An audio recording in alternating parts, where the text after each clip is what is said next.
Ladies and gentlemen, this is the 74th Miss Universe competition. This is Nell 2204 and don't forget to like and subscribe.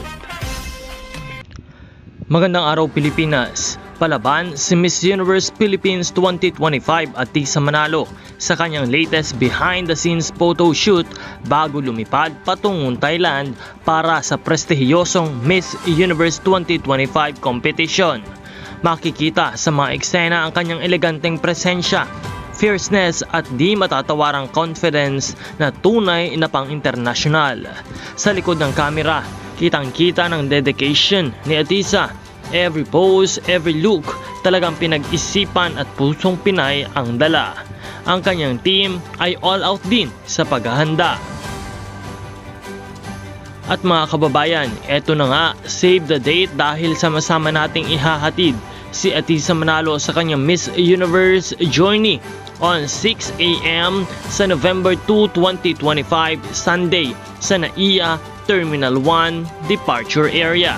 Dalhin ang inyong Philippine flags, banners, posters at syempre ang inyong cheers para kay Atisa.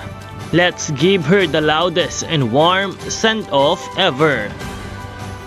Atisa, we're so proud of you. Buong Pilipinas ay nasa likod mo sa lahat at sa laban na ito. Tunay kang huwara ng ganda, talino, kababaang loob. Thailand, here comes the Filipina beauty who will conquer the universe.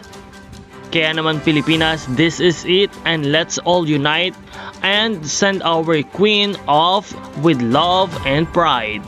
Good luck Atisa Manalo, our Miss Universe Philippines 2025. Patuloy po natin siyang suportahan sa kanyang magiging laban sa Miss Universe 2025 competition. At syempre patuloy po tayo na magbibigay ng mga balita at updates para po sa inyong lahat.